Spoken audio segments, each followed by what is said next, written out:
in the UFC, Sean, because we had quite a card, UFC 203 down in Cleveland, Ohio. The more I watched it back, the more it looked like an actual WWE card, which seems fitting because we saw the debut and possibly the only time we'll see Phil CM Punk Brooks in the octagon. Now, Sean, this was one of the weirdest cards I've ever remembered. There were more groin kicks, eye pokes after the fight. It was Cleveland, right? I mean, Yeah, I mean, where do you want to begin? We can start with Miocic retaining his title in a crazy fight against Alistair Overeem. Well, shouldn't we start? What about the injury before the fight? The elevator. I mean, elevators were taking out guys left and right. My goodness. Fabricio Verdum clowns Travis Brown for 3 rounds. Throws a flying side kick to start his fight. Then after the fight, front kicks Edmond Tarverdyan, who continues to embarrass himself as the worst trainer that I've ever seen in combat sports. Speaking of embarrassing themselves, CM Punk knocked for a loop by Mickey Gall and an easy win by rear naked choke for the 24-year-old looking for a fight star. Jimmy Rivera gets a win against Urijah Faber. Now, with the CM Punk, didn't that look like a fighter fighting a guy that's never fought? Yeah, it looked like a dude who had trained for 7.5 years, who's been doing this, who's had amateur fights, fighting a dude who had never done any organized athletic activity besides professional staged wrestling, who had went to a gym for 1.5 years and there's a difference between trying to stay in shape by rolling around and getting, Brazilian Jiu-Jitsu training and actually training for an MMA fight. Yeah, let's start from the top here before we get to Punk, because that's a whole another can of worms. Stipe Miocic and Alistair Overeem in what was granted the fight of the night, one of the craziest first rounds I've seen from heavyweights in a long time. The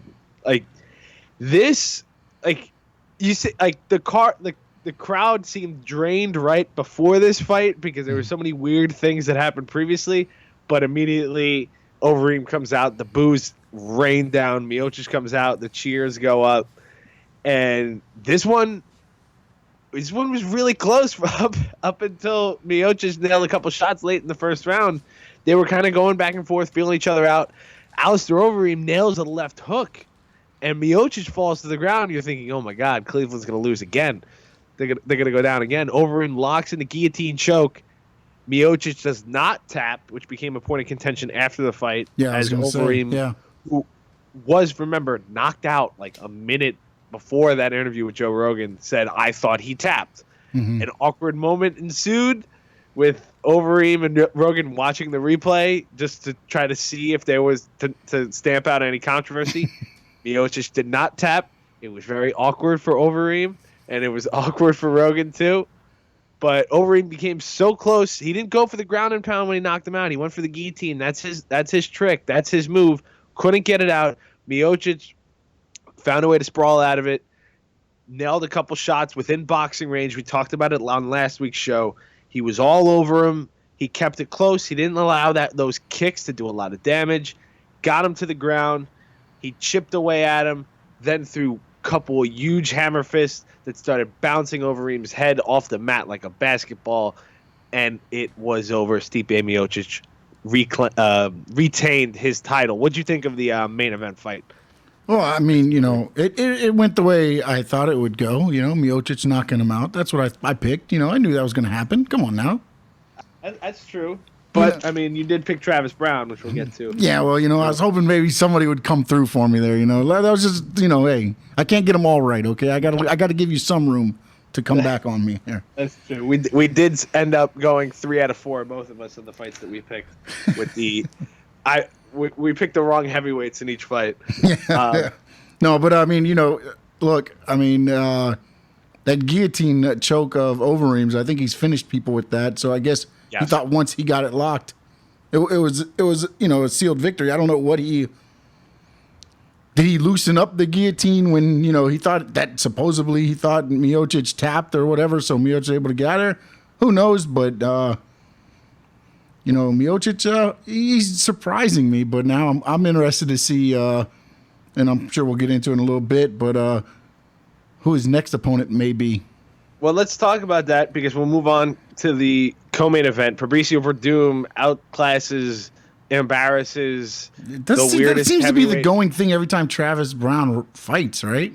This is such a weird fight. I mean, Verdum throws a flying sidekick to start off the fight. It's one of the coolest openers that I've ever seen. He looks like he's toying with Browne. He's sitting with him. He throws like a cartwheel kick, like a rolling thunder almost, a Rob Van Dam-esque rolling thunder during the first round. Did we get a crane kick? And no crane kick, right? No crane kick in this, but we did get a timeout. Legitimately, we got a timeout in a mixed martial arts fight. Oh, there's got to be a meme for Travis that going around somewhere. Broke his finger, and I've seen the pictures of it. I wouldn't recommend looking it up right now, especially if you're eating lunch. He mangled, I think it was his index finger, and he just kind of points to his glove and looks at the referee like something's wrong with his glove, like there's an equipment issue, and Verdum's looking at him like, what the hell's going on? And he punches him in the face, and then the referee trying to do the okey-doke. By the way, not the best idea to put like a 5'9", like jacked referee right in between two heavyweights. I just thought, the Ohio Athletic Commission didn't have the greatest week, and it continued with some of their referee choices. So they literally call timeout, and then Browne goes over to the doctor, and you're looking for like an equipment issue, but I guess he realized like, oh wait, if I show her the broken finger, I can't, I lose the fight. I forfeit via injury. So then they came back in, time in, which I'm still shocked about this whole thing. And then for the rest of the fight, Verdum was just messing with them. He was just plugging along. The third round had nothing in it. The second round, all we got was the beautiful cutaway in between rounds of Edmond Tarverdyan screaming at Travis Browne like he was a 50-year-old divorced dad, yelling at his 6-year-old son to do better and not giving any advice whatsoever. He had no voice. It was over. It was the weirdest thing I've ever seen. Tarverdyan had no idea what he was talking about. Does he ever? It's starting to show, right? It's starting to show exactly what Ronda Rousey's mom said the whole time, right?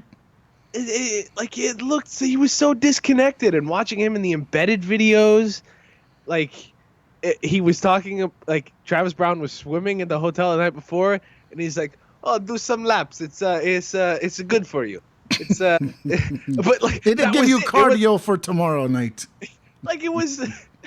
It was straight up embarrassing. And then at the end of the fight, he's talking so much trash at Verdum, and he's calling him out. Verdum just turns, looks at him, front kicks him lightly, I might add. Verdum could have taken his head off, lightly in the chest. And Browne just kind of turns around and looks and goes, is this really happening right now? I just got embarrassed, and now my trainer wants to fight the other dude. It was the weirdest thing I've ever seen. Now, if Travis Browne, for some reason, stays with this fight team, if you want to call it, in Glendale Fight Club, his downward trajectory will continue to go very downward. Yeah. Ronda Rousey was in Cleveland. There were reports of her at wrestling shows. So she's still kind of around. We don't know if she's going to come back, when she's going to come back. I'm sure she was probably back there in the backstage area with her man. Yeah. With her man. So, and Verdum wins this fight, but is he the next challenger for Stipe Miocic? You would think that possibly, but look, Velasquez didn't play around with Browne and didn't go to a decision, although I don't think this probably would have went to a decision, but it did. So, ultimately, I was thinking right away, I was like, okay, Verdum's going to get the rematch, but I would be interested to see Velasquez against Verdum with the winner getting Miocic. But then what do you do with Miocic? Again, it goes back to the whole somebody's going to have to sit and wait. Yeah, and he said after the fight he'd like to sit and wait, and he kind of insinuated that he didn't want to fight in Cleveland again because, I mean, fighting at home is a distraction, no doubt about it. Not only that, but the pressure, too, that's on top of you, man. When you walk out there, everybody is on top of you. And remember, he's the first one that brought a title to Cleveland, not the Cavs. He is. Not the Cavs. Stipe Miocic did. Right. And it won't be the Browns anytime soon. No. After their performance against the Eagles yesterday. No. But that's something we'll tackle on the website this week. I think we'll do like a number one contender rankings on the fullmountmma.com that you can check out later on this week. Remember, you can tweet at us during the show. If you want to ask questions, at VCoyle11, at SS Sports Talk, at The Full Mount, all on Twitter, Facebook.com/TheFullMountMMA for all of that good stuff. But in my mind, the number one contender is Cain Velasquez. And I think, I mean, if Miocic does take time off, then fine. Verdum Velasquez, it was supposed to happen back in February before both of them got hurt. So do that. But if not, I think Velasquez has earned it. I think Verdum Rothwell is the way to go for Verdum's next fight, personally, because that was supposed to be the fight, remember? We weren't supposed to get this, little bit of a sideshow from one corner. This co-main event. This exhibition that we got as the co-main event. I still can't believe after the fight, Edmond was just walking up to him and just yelling at him. He had no voice. That was the most hilarious part. And seeing Twitter during this whole fight, and then every time they cut away to him was just absolutely ridiculous. Like, people were tweeting out the beautiful champ lines that he threw at Rousey when she was getting her head kicked off by Holly Holm. And he was so positive. Doing beautiful, champ. Keep it up. Stay right there. Keep getting kicked in your head. Good job. Yeah, so Brown, I don't know where he goes next. Hopefully it's away from that gym. For Verdum, I think it's Rothwell. Hopefully he gets the heel because Big Bad Ben Rothwell, man, he's one of those guys that's been sitting around. I mean, he was rolling until that JDS fight. And where does Dos Santos fit into all this as well?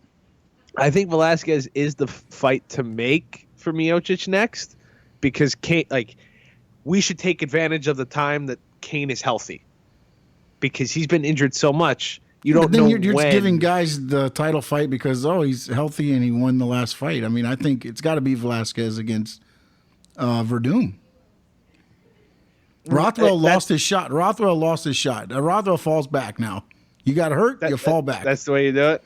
To me, yeah. That's... You don't just sit there and say, we got to make sure Velasquez is healthy because he's got to fight in the championship fight. We give it to him. I mean, he looked great against Brown. And Verdum looked good against Brown. I mean, he went to decision, outclassed him and everything else. They got to fight for the number one contendership. Yeah, we're looking at Verdum, Velasquez, Dos Santos, and Rothwell, all kind of sitting in that picture. I think that's the fights you get, too, just like you just said. Well, I mean, JDS and Rothwell already fought recently. That's the problem. Yeah, but do it again. Rothwell's injured. Back. You fall back. Run it back, buddy. Run it back. Oh, man. But we'll see. Heavyweight's a very interesting – it's always been a very interesting to try to follow the chaos it brings. And remember – Stipe Miocic is one title defense away from tying the UFC record for heavyweight title defenses with 2. Just 2. Impressive, isn't it? Yeah, I know. It's crazy. Do you want to just dive in here to Punk because there's a lot of things. We're going to take the rest of the show to talk about CM Punk and the debacle that was. We could probably go the next 45 minutes.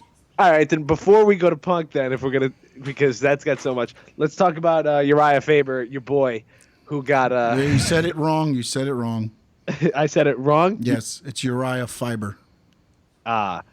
See, Faber loses to Jimmy Rivera. Rivera not able to get the knockout that he too clearly busy trying wanted. To protect getting kicked and poked. And well, that was the issue. Faber wanted no part of dancing with Rivera. No. Inside boxing distance in the phone booth. No. Jimmy was lighting him up every time he'd come in, and Faber, I don't know if it was accidental or not. It looked accidental, at least a groin kick. Kicks him in the groin in the middle of the fight. Rivera shakes it off and still continuing to do it. Third round, Rivera's looking for that knockout just to kind of seal the fact, like, hey, I've arrived. Faber open-handed strikes, pokes him in the eye, Rivera said he could not see out of his right eye after the fight and was wearing an eye patch. And I think there was an issue with his retina still after the fight a couple of days later. So he couldn't get what he wanted. Faber does not look like a guy who can hang anymore, plain and simple. And it's a shame for a guy who's had such an illustrious career, at least when it comes to before his time in the UFC. Of course, he's always come up short. Yeah, I beat up on him a lot in here, and he probably beat me up in less than 3 minutes. But look, I mean, he had a great career. He's still going, so I don't want to say had a great career. He had before he got to UFC, as you were saying. And it's just, look, this is a young crop coming up, man. And these guys it's different now. It's not, these guys are strong. They're powerful. They know different styles of MMA. Yeah, I mean, Faber does know that too, but he doesn't have that strength and that power that these guys are coming up with now to take these shots from these guys. You want to talk about a division that's all of a sudden got an influx of power. You look at Rivera, you look at Garbrandt, you look at Lineker, and you look at Dodson. All those guys were not focal points in this division a year ago. I mean, Lineker was a flyweight that had trouble making weight. Dodson was losing to Mighty Mouse for like the third time. And then Rivera was barely in the UFC. And Garbrandt, I mean, he was a prospect, but he wasn't getting the pub. And now you look at those four guys, and all of a sudden, bantamweight's got killer power in it for just 135 pounds. It's absolutely crazy. It's amazing how much power they pack for only the weight that they got. It's crazy, man. I mean, we talk about the heavyweights, big dudes, small gloves. The small dudes got small gloves too, and they're knocking them people out left and right. And that was a division that used to not usually look when it first started up. There was people every once in a while got knocked out, but it was most of the time you saw good, hold to hold, grappling, a lot of, transitions and switches and everything, and that's what brought that division up. Now you're starting to see knockouts and guys laying leather, and it's getting even more recognized now. Yeah, and here's the thing now when you look at bantamweight, guys are looking for fights. T.J. Dillashaw, Rafael Assunção, Brian Caraway, Cody Garbrandt, John Lineker and Dodson fight later on next month. Thomas Almeida, after losing for the first time in his career to Garbrandt, looking for a fight. Aljamain Sterling wants to be on that New York card, which unfortunately lost our dream fight between Cowboy and Robbie Lawler. Yeah, that didn't last long. I'll live on. Cowboy's gonna fight somebody. That's all I know, because he will not let that opportunity go by the wayside. Yeah, no, definitely. So you're looking at guys like Sterling, Almeida, Rivera, Michael McDonald, who may have lost to Lineker, but he's still a tough SOB in that division. Like, you're looking at all these guys, and Faber's going to drop down the rankings big time, and Cruz has got a bunch of killers coming after that belt. Yeah, it's going to be interesting to see, because Cruz is known for not getting hit, and these guys are known for hitting, so something's going to have to give. Something's got to give, and I can't wait to see how it goes. It's a good win for Jimmy Rivera. Of course, he probably would have wanted the knockout. Couldn't get it happen because of circumstances that prevented him to do so with Faber. So bantamweight continues to impress and becoming one of the most deepest divisions, certainly, in the UFC. Let me ask you something real quick. Is there a division that you wouldn't want to watch in the UFC right now? Is there a division right now? Like, is there a division? I don't want to say not watch, but a division that where you're like, you know what? If there's one division that you right now probably wouldn't want to, I guess, watch or follow, which division would it be? I'll ask you that since we have to pick a division. And it's not an insult to anybody here, but the flyweight division, with the exception of Mighty Mouse, there's not a lot of depth at all. Like, you get Benavidez and Cejudo, who are going to fight at that Tough 24 finale in December. Horiguchi has not impressed greatly since losing the Mighty Mouse. I mean, Wilson Heiss was a guy who's went up the rankings real quick, but really hasn't impressed that much. Like flyweight has lost depth. I mean, with Lineker and Dodson going up, and then nobody's been able to touch Johnson. So there's issues there, and that's why they're doing all these champions for the new season of the Ultimate Fighter. You have to go out and get other champions to come in to fight your champion. Yeah, you probably got an issue there.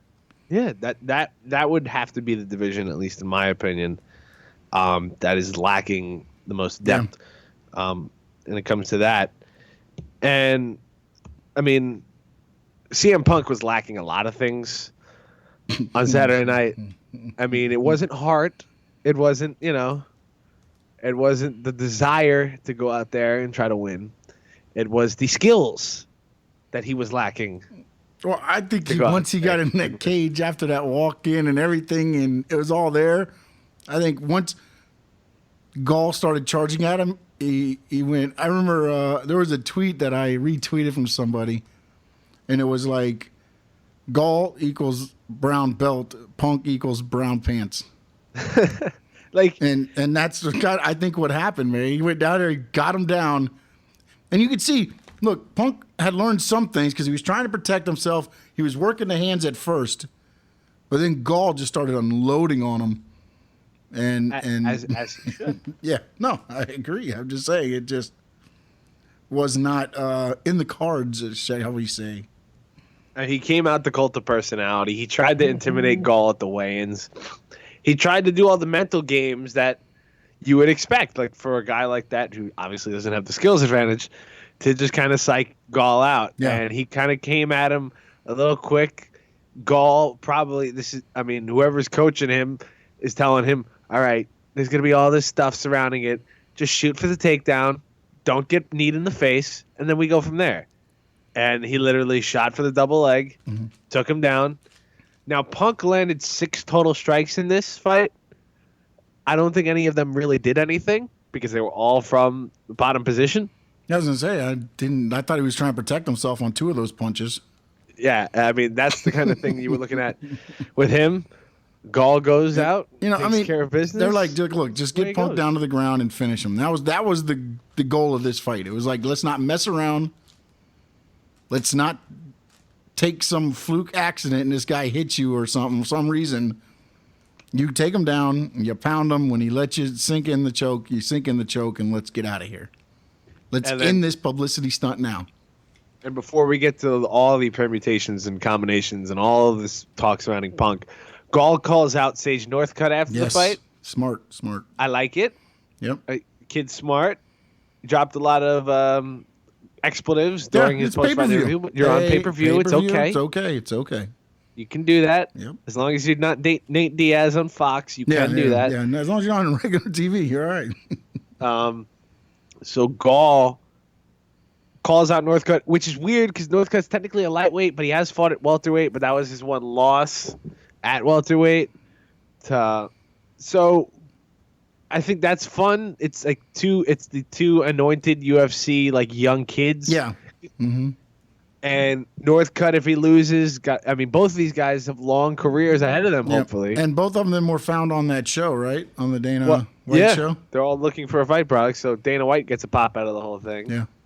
And it gives a little pop to the show there, so maybe more people go to Fight Pass, the tens of people that are there. Yeah, it was a bit. You can blame the elevator for the Fight Pass early prelims this week with CB Dalloway going out. So let's just dive into this whole Punk thing. All right, where do we start? He's 37 years old. Yeah. He's suffered 2 injuries during camp. It led up to a fight where he was clearly not ready. Yeah. First question to you. Should he ever fight in the UFC again? Absolutely not. Okay. Absolutely not. I don't even know. Look, Bellator is going to offer him money because of his name, but he needs to go down and just fight competition that's at his level. So, just because Mickey Gall's only got to whatever 3 or 4, but he's been training for 7 years in this stuff. It's not like he just came out 2 years ago from no athletic, like competitive athletic background and said, "Hey, I want to be an MMA fighter," and jumped in. No, he's been doing this. This has been his craft. This is what he's wanted to do for the last 7 years. Punk tried to do it in 2 years. and you could see he wasn't ready. Now, Punk made a flat $500,000 to show at UFC 203. He wouldn't have gotten a win bonus per the Ohio Athletic Commission. That's coming out from MMAfighting.com literally just now. So Punk had a dream. He followed it and got paid for it, which good for him. If you want to make your money, and if you had a dream of getting beat up in the octagon, he's fulfilled it. I'm totally with you on this. I've seen like ESPN. Not Brett Okamoto, who wrote a nice piece today saying, all right, we got our fill. Now don't fight in the UFC ever again because you're not ready for it. Yep. But there were people writing pieces out there. It's like, oh, he fulfilled his dream. He shows you can do anything. No, he got his butt whooped in front of 20,000 people. It wasn't even competitive. It wasn't competitive at all. No, and 20,000 people in the arena. They estimated it between 600,000 and 750,000 pay-per-view buys. So UFC comes out looking great after this. I'm sitting in a room of like 20 people watching this, like, because I suggested, let's put on the fights, and then they're like, oh wait, CM Punk's fighting. All of those people immediately were like, oh, the wrestler. Let me see how this goes. And then they all were like, does he have a shot? I said, probably not. And everyone just goes, oh wow, he got destroyed. Yeah, this is what we expected to happen. I mean, last week we talked about something crazy would happen. Like all of a sudden he became this he just had this power that he knew mixed martial unless arts. They were doing these fake vignettes that they were showing, because nothing that they showed leading up to this fight showed me that he would be able to fight Mickey Gall. I saw Mickey Gall in the octagon, and he looked like a monster, and Punk did not look anywhere near ready for that monster. And I think the big winner of this is the Jordan crying meme, because now I think CM Punk's face is going to take over that. Oh man, he got that. He did not look good after the fight. He was all cut up, bruised up, cauliflower ear exploded, and everything. So I'm with you. We should never see this dude in the UFC again. I don't think so. I mean, you want to do a broadcasting career or something, then whatever. But not fighting. Definitely not fighting. If your real dream is to fight, then fight on these amateur cards. Yeah, but he's 37 years old. That's the problem. That's the thing. I mean, look, we're talking about Urijah Faber. And how old's Faber? 34? Urijah Faber is, if you can bear with me for just 2 seconds, Urijah Faber is 37. Oh, is he 37? I thought he was 34. But okay, so I mean, you're it's looking the hair. at that. It gives him yeah, maybe that's what it is. It's that hair, the California sun. But he's 37, and we're saying he's losing his skills, and he was a top echelon fighter. Yeah. And now you're talking about a guy 37 trying to learn the skills of MMA. It doesn't work, especially with the crop of talent that is coming up in the MMA world. Yeah. Dana White said he probably shouldn't have his next fight in the UFC. Having your first fight in the UFC. That's because Dana White just lost $500,000 in 3 minutes. Hey, man. It's a great gig if you can get it, right? It is. I wouldn't have turned it down. I feel bad for Duke Rufus because he went through this whole thing. I mean, he trains Showtime. He trains Tyron Woodley. And then you go out there and you're given this opportunity and you like this guy. I mean, for all intents and purposes, Punk could be like a good dude. Well, they said he's a great training partner. He's been there. He's taken his beatings. He's taken his lumps. I mean, I think it just got to the point now to where they were just like, look, he's not going to get any better. The longer we wait, he's just getting older. Let's just do the fight. If he somehow he wins, then great, we continue. If he looks real bad, then we just cut our losses where we're at. The out of 5,000 looked better than CM Punk. That's the way to put this. You know what, though? I don't want to say what I was going to say, so all right. Well, I mean, he had that pro fight before Kimbo. But I agree that. But my thing is, you're talking. Look, Kimbo was still learning the art of MMA, and rest in peace, Kimbo. But Mickey Gall is 10 times, I believe, the MMA skilled fighter than what Kimbo is. Kimbo's going to come out and throw punches and try to knock your head off. Yeah, and this guy, Mickey Gall, is shooting for takedowns. I mean, it just the problem with Punk is, I think. Look, we talked about it too with Lesnar. When they brought him back and they put him in there with Mark Hunt, we said it was an ideal opponent because all Brock Lesnar really had to worry about were hands. Yeah. Punk had to worry about hands, takedowns, submissions, punches, and he's never fought. And here was the issue, too. Dana White basically made this fight because he picked out Gall, and they were like, oh, yeah, this makes sense. And then they probably slowly realized, like, wait, this kid could be really good. This kid is probably going to be really good. I mean, he looks like he could be really good. No. Like, he beat up Mike Jackson, who, again, good journalist, not great fighter. And he beat up Punk. So we have no idea, like, him against real competition.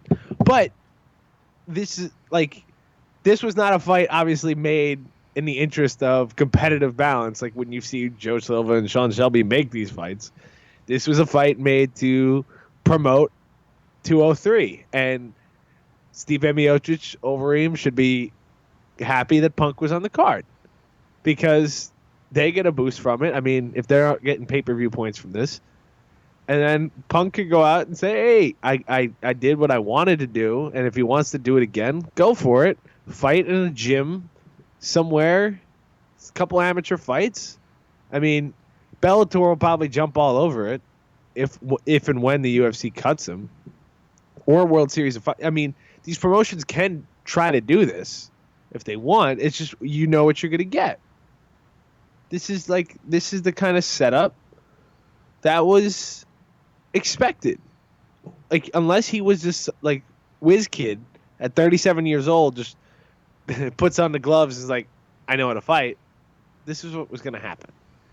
And I don't know what else we can do to try to. I mean, there's no excuses. You can't apologize for it. It's happened. Punk's debut happened. It's over and done with, and we shouldn't see him in the UFC ever again. One thing I did want to point out that I saw on Twitter last night, and I mentioned that this card just seemed to have everything from like a wrestling card perspective, because you had fights after the fight, you had Punk, you had the controversial finish that Overeem thought he tapped and all this stuff, and the eye pokes and the groin kicks. Last night, a lot of people missed it because, rightfully so, the Cardinals and Patriots were on Sunday Night Football.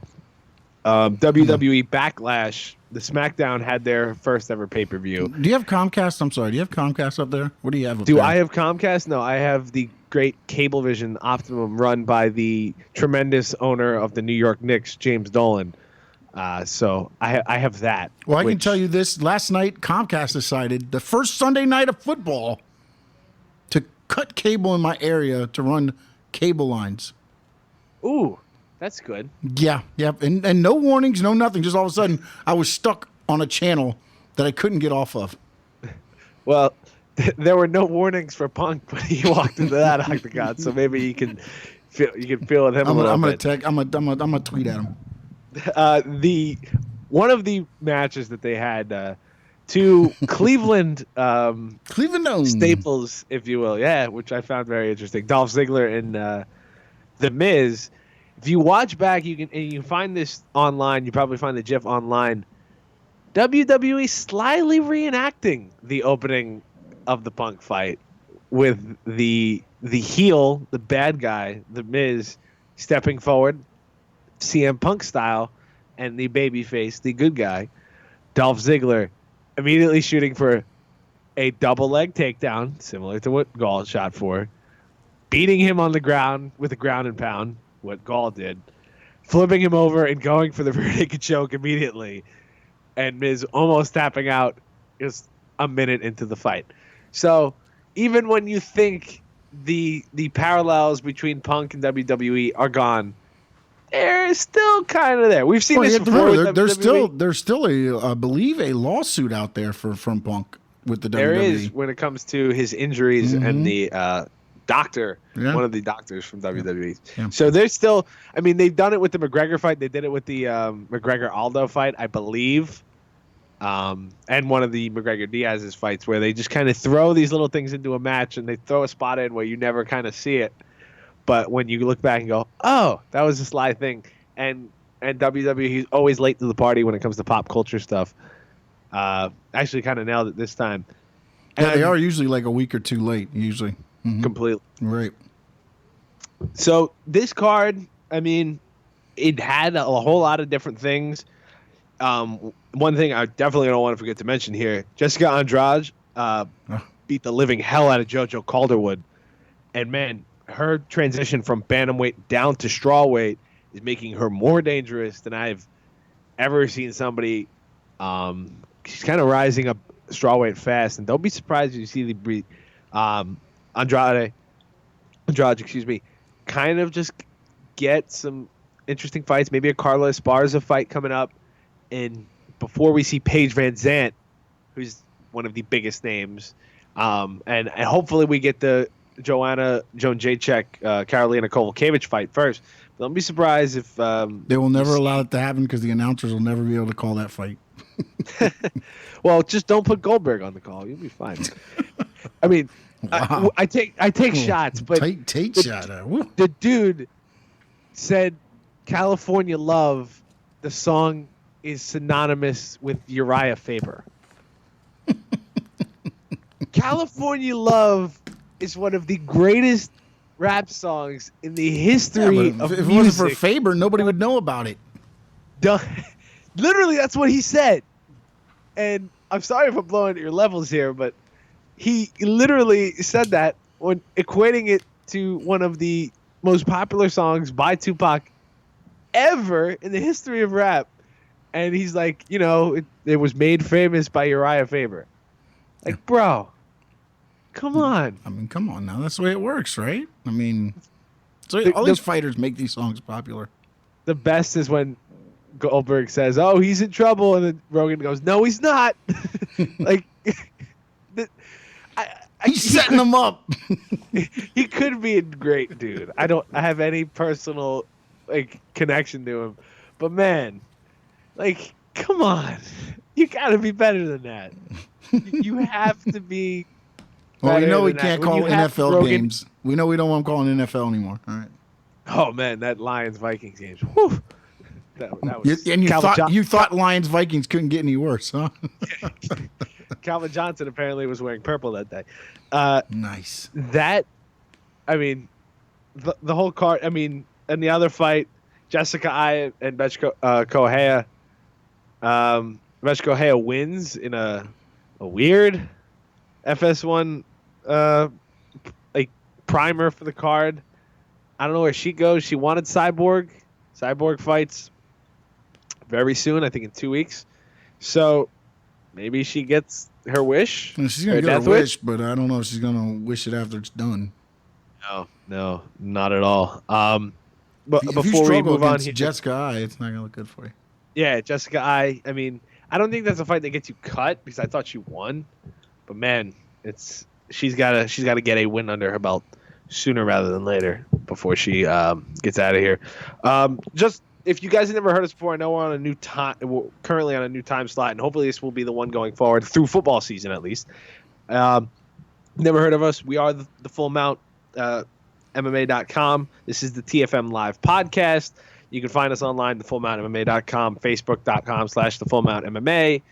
You can find us on Twitter at bcoyle11, at SS Sports Talk for Sean, at the Full Mount on Twitter, just for the site itself. And remember, you can subscribe to the podcast. Like, if you catch a part of it, want to listen to the whole thing, if you don't have time to listen to it live on Sports Overtime, you can head over to iTunes, subscribe to the podcast, TFM Live. Just type it in the search bar. It'll pop right up. Subscribe, and you can download and listen to a backlog of episodes that we've talked about, or the latest episode that will come out likely when we record on Monday. We'll try to get it up Monday night, Tuesday morning at the latest. So you can always go there, find out, listen to the podcast. We're on YouTube, The Full Mount MMA. You can type that in the search bar. We'll pop right up as well. A couple of things I want to do before we get out of here, Sean. We've got a headlining middleweight bout to talk about. November 26th, Thanksgiving weekend. We've got a rematch between Luke Rockhold and Jacare Souza, whereas the UFC makes its return to Melbourne, Australia. It will headline the Fight Night card in Melbourne. Rockhold, of course, loses the belt to Michael Bisping at 199 in June. Jacare coming off of that first-round knockout of Vitor Belfort. in May where he tore his meniscus in that fight, but still absolutely annihilated Vitor. What do you think of this? I mean, you got to keep the two top guys busy, I guess, before while Bisping lives out the fantasy booked match against Dan Henderson. And what do you think of this setup at middleweight right now? You like this matchmaking? What do you think? I mean, I think it's what had to be done because you can't just sit there and, you got the AARP matchup coming up soon.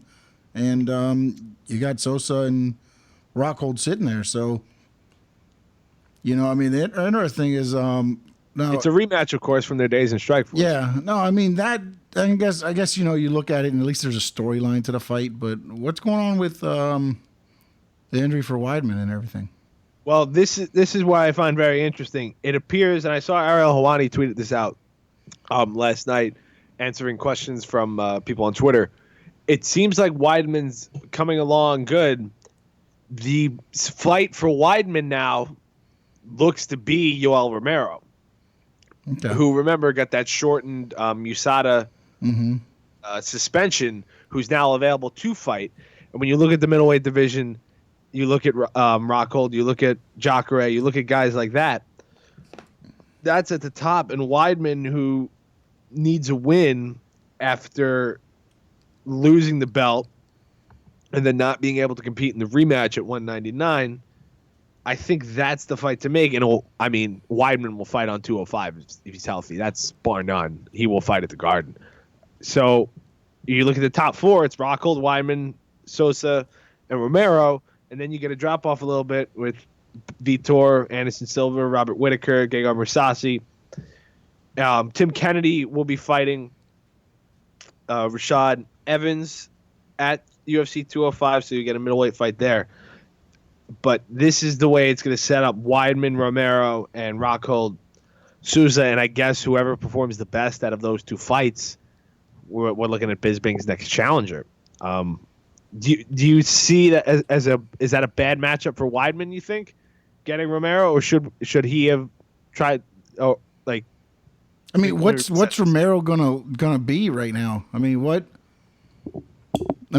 looked at everybody's talking about Belfort and everything else, and then when he came off, and once they started testing, and now I'm sure they're testing Romero pretty stringently right now.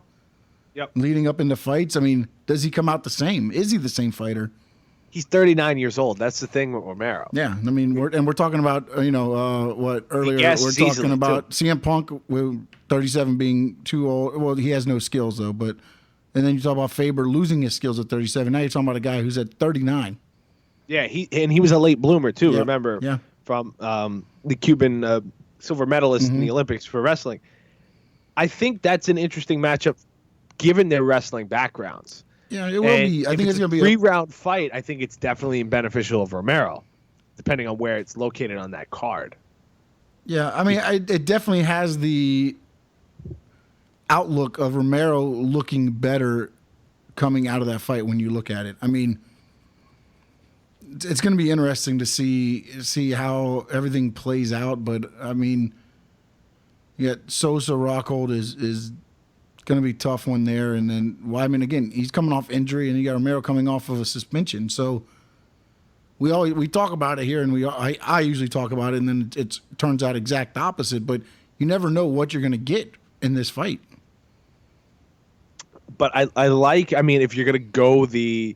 I like the book. I like the bookmake. The matchmaking and stuff. It's going to be interesting to see how it all plays out, I guess, is what I'm more interested in. I think it's great matchmaking.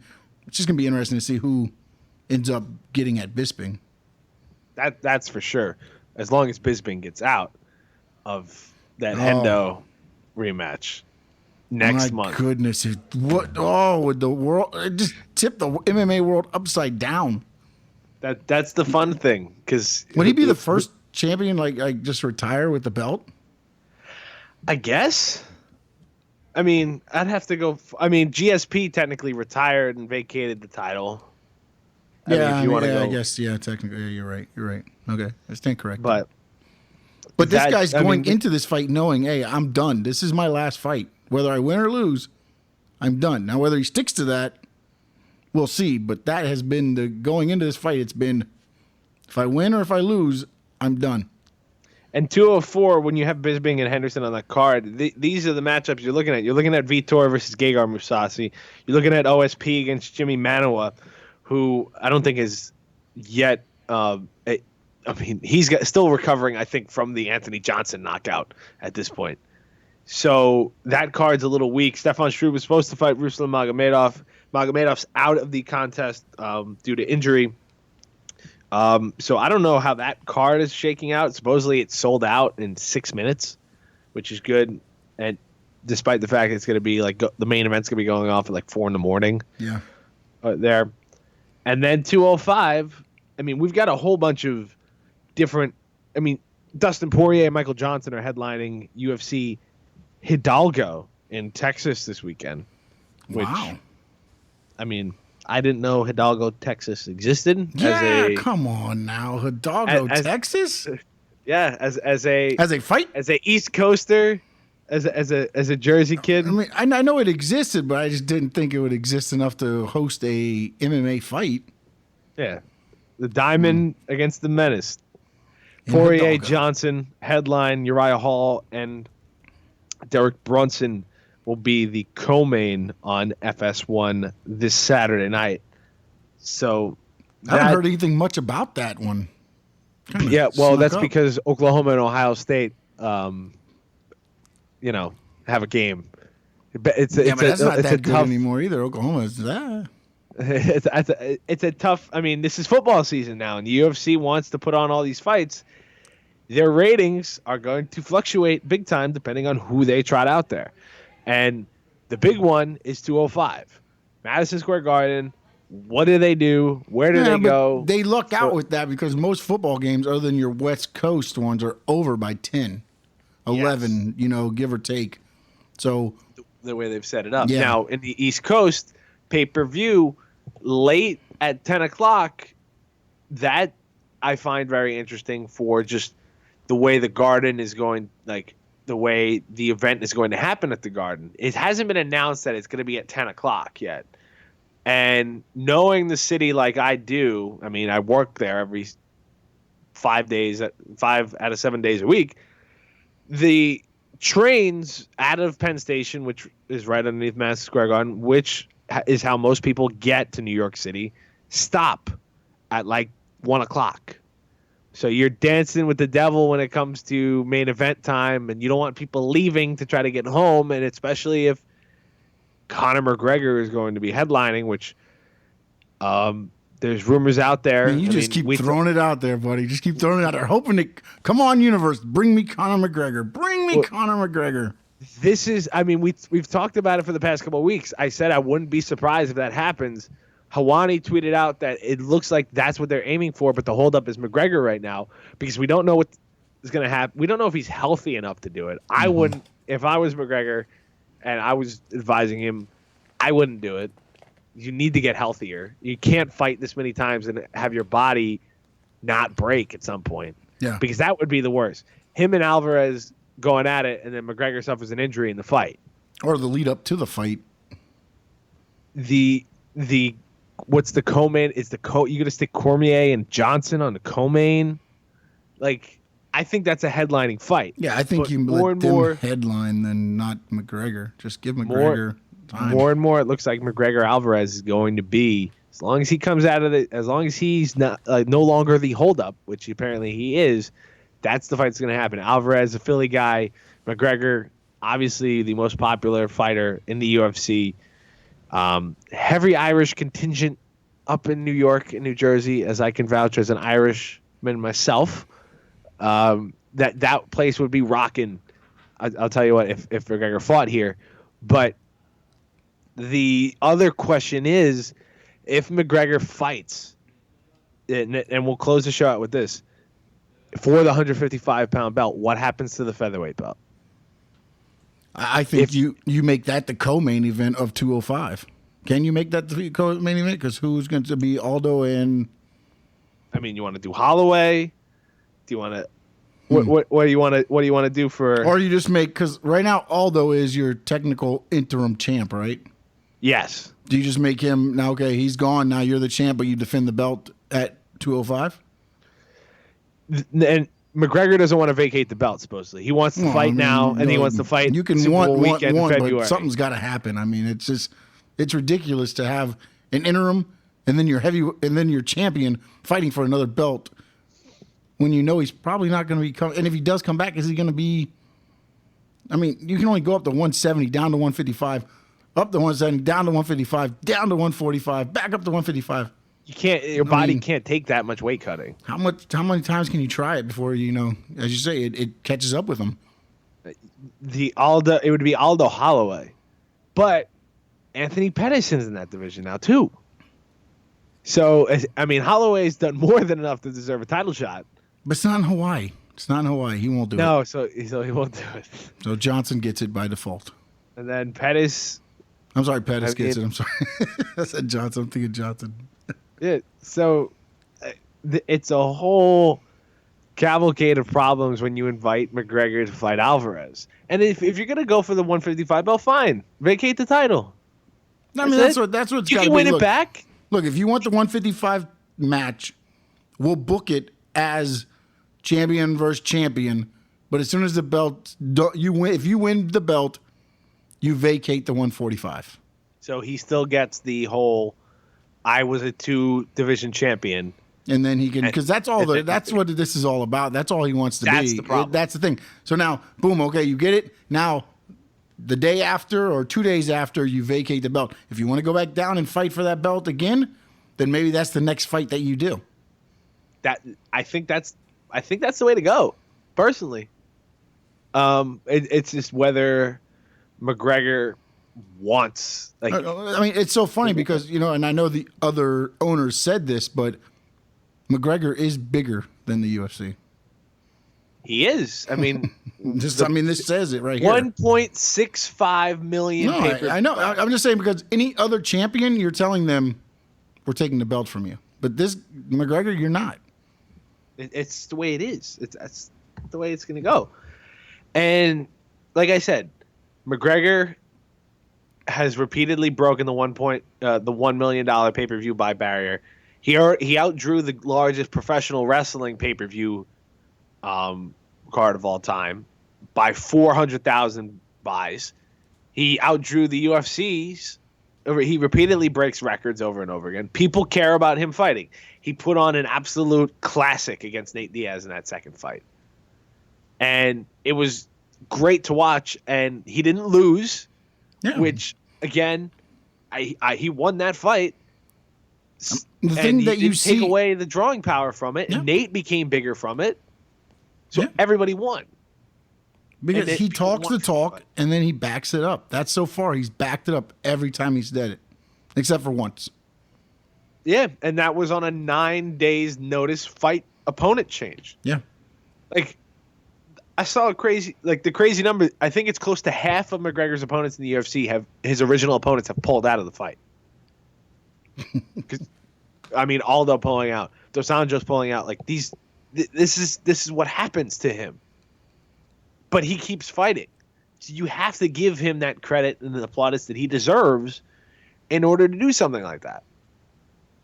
And will he? I mean, I think it's too quick of a turnaround, but if he goes out and beats Eddie Alvarez, who is one of the toughest dudes just to deal with in terms of knocking him out, wrestling back. We saw the new side of Alvarez in his title win.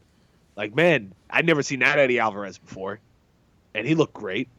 So he wants the money fight with McGregor. He'll obviously welcome it. Dos Anjos and Ferguson are fighting in Mexico City. We don't know what Nurmagomedov's next move is. I mean, Cowboy Cerrone's just fighting everybody at this point in the other division. And then Mighty Mouse is going to take on one of 32 opponents? He's going to win 17 belts when he beats that one dude at the end of the top 20. And then McGregor's stance will mean nothing because Johnson will be a 17 champion. I just want to see Mighty Mouse buried in gold. That's what I want to see at the end of that fight. They should just hand him a sack with all the belts in it. Just throw titles over the cage walls. Instead of raining roses, it's just belts. It's like a receiver catching punts and catching as many balls as he can. It's just Mighty Mouse trying to grab these titles left and right. So that is going to do it for us, Sean. You got anything you want to mention? Of course, we went 3 for 4, both of us, so there's no change in me trying to come back in this. Yeah, I tried to let you catch up. I really did. I took Brown because I really didn't think he was going to do it. I would have went 4 for 4 and went 1 up on you, but I decided to keep it even. All right. Do you want to pick the Hidalgo Texas fights? Let's go for it, man. Why not? All right, we can pick the two, the main and the co-main. All right. Dustin the Diamond Poirier against Michael the Menace Johnson. MJ, of course, lost to Nate Diaz last time out. He's kind of had some stunning momentum. Poirier's looked great. Who you got? Poirier. All right, fine. I'm just gonna go Poirier. So nobody's gonna gain any ground on that fight because I'm taking Poirier too. He's looked way too good. Yeah, that's the only problem. I would love to say, oh yeah, let me just take Johnson, but I can't. I can't go against Poirier right now. Can't do it. And in the co-main event, Derek Brunson, who of course was supposed to fight Gegard Mousasi at UFC 200, now rebooked against Uriah Hall, who of course was supposed to fight Anderson Silva at UFC 198. Prime time against Derek Brunson. Who you got? I'm gonna go Uriah Hall. I will go Derek Brunson. So there you go. There's our difference. There's a chance for you to make up one. Yeah, and then lose one.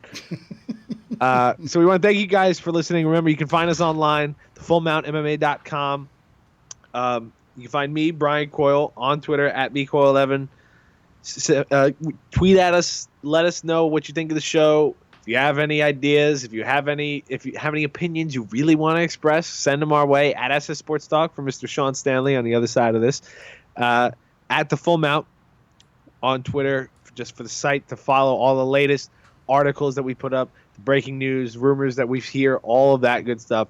Facebook.com/The Full Mount MMA. Of course, you can find us on there as well. Like us on Facebook.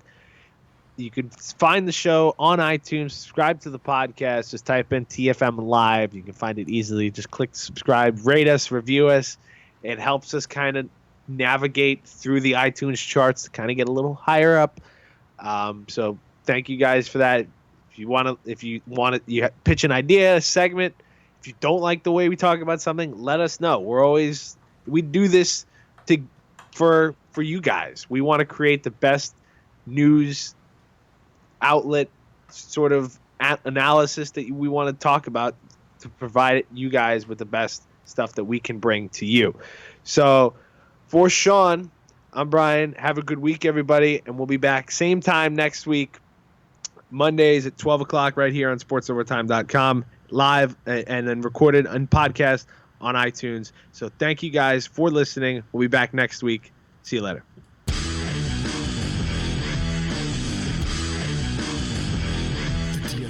Podcast was brought to you by TheFullMountMMA.com. Check us out on Twitter at TheFullMount.